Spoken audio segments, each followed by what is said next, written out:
Hi guys, welcome to my channel. ಇವತ್ತು ತುಂಬ simple ಆಗಿ ಹಾಗೆಯೇ ಟೇಸ್ಟಿಯಾಗಿರುವಂತಹ ಸಾಂಬಾರ್ ರೆಸಿಪಿನ ತಿಳಿಸ್ಕೊಡ್ತಾ ಇದ್ದೀನಿ.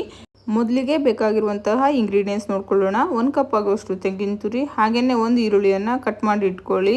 ಹಾಗೆಯೇ ಸ್ವಲ್ಪ ಹುಣಸೆ ಹಣ್ಣನ್ನು ಒಂದು 5 ನಿಮಿಷ ನೀರನ್ನು ನೆನೆಸಿಟ್ಟು ತಗೊಳ್ಳಿ. ಹಾಗೆಯೇ ಒಂದು 2 ರಿಂದ 3 ಟೀ ಸ್ಪೂನ್ ಆಗುವಷ್ಟು ಧನಿಯಾ, 1 ಟೀ ಸ್ಪೂನ್ ಆಗುವಷ್ಟು ಜೀರಿಗೆನ ಸೇರಿಸ್ಕೊಳ್ಳೋಣ.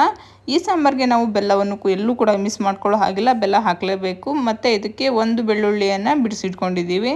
ಈಗ ಹೇಗೆ ಮಾಡೋದು ಅಂತ ನೋಡ್ಕೊಳ್ಳೋಣ. ಮೊದಲಿಗೆ ಒಂದು ಜಾರನ್ನು ತೊಗೊಂಡ್ಬಿಟ್ಟು ಅದಕ್ಕೆ ಕಟ್ ಮಾಡಿ ಇಟ್ಕೊಂಡಿರುವಂತಹ ಈರುಳ್ಳಿ ಹಾಗೆಯೇ ಕಾಯನ್ನು ಸೇರಿಸ್ಕೊಳ್ತಾ ಇದ್ದೀವಿ.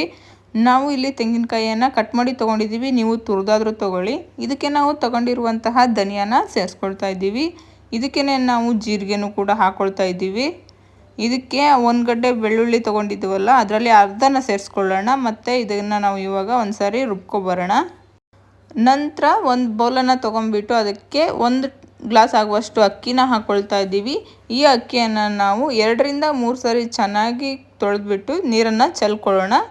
ನಂತರ ಇದಕ್ಕೆ ನಾವು ಮತ್ತೆ 1 ಗ್ಲಾಸ್ ಆಗುವಷ್ಟು ನೀರನ್ನು ಹಾಕಿ ಒಂದು ಸಾರಿ ಮಿಕ್ಸ್ ಮಾಡಿಕೊಂಡು ಇವಾಗ ಈ ನೀರನ್ನು ನಾವು ಶೋಧಿಸಿ ಇಟ್ಕೊಳ್ಳೋಣ.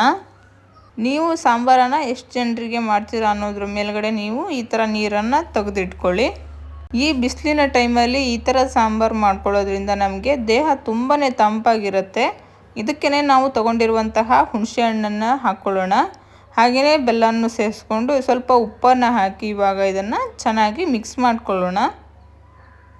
ಈಗ ಇದಕ್ಕೆ ನಾವು ರುಬ್ಬಿಟ್ಟಿರುವಂತಹ ಮಿಶ್ರಣನ ಸೇರಿಸ್ಕೊಳ್ಳೋಣ. ನೀವು ಮೊದಲಿಗೆ ನೀರನ್ನು ಜಾಸ್ತಿ ಹಾಕ್ಕೊಂಡಿದ್ರೆ ಇವಾಗ ನೀವು ನೀರನ್ನು ಸೇರಿಸ್ಕೋಬೇಡಿ. ನೀವು ಸ್ವಲ್ಪ ನೀರನ್ನು ಇಟ್ಕೊಂಡಿದ್ರೆ ಇವಾಗ ಆ ಜಾರಿಗೆ ಸ್ವಲ್ಪ ನೀರನ್ನು ಹಾಕಿ ಇದಕ್ಕೆ ಮಿಕ್ಸ್ ಮಾಡ್ಕೊಳ್ಳಿ. ಇವಾಗ ನೀವು ರುಚಿಯನ್ನು ನೋಡಿ ಇದಕ್ಕೆ ಉಪ್ಪು ಏನಾದರೂ ಬೇಕಿದ್ದರೆ ಸೇರಿಸ್ಕೊಳ್ಳಿ.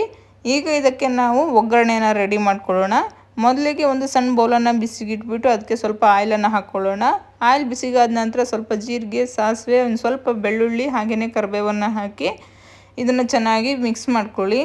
ಇದಕ್ಕೇ ನಾವು ಸ್ವಲ್ಪ ಇಂಗನ್ನು ಸೇರಿಸಿ ಹಾಗೆಯೇ ನಾವು ಇದಕ್ಕೆ 1-2 ಒಣಮೆಣಸನ್ನು ಮುರಿದು ಸೇರಿಸ್ಕೊಳ್ಳೋಣ. ಒಣಮೆಣಸನ್ನು ಮೊದಲಿಗೆ ಸೇರಿಸ್ಕೊಂಡ್ರೆ ಚೆನ್ನಾಗಿರುತ್ತೆ, ಆದರೆ ನಾನು ಇಲ್ಲಿ ಲಾಸ್ಟ್ ಸೇರಿಸ್ಕೊಳ್ತಾ ಇದ್ದೀನಿ.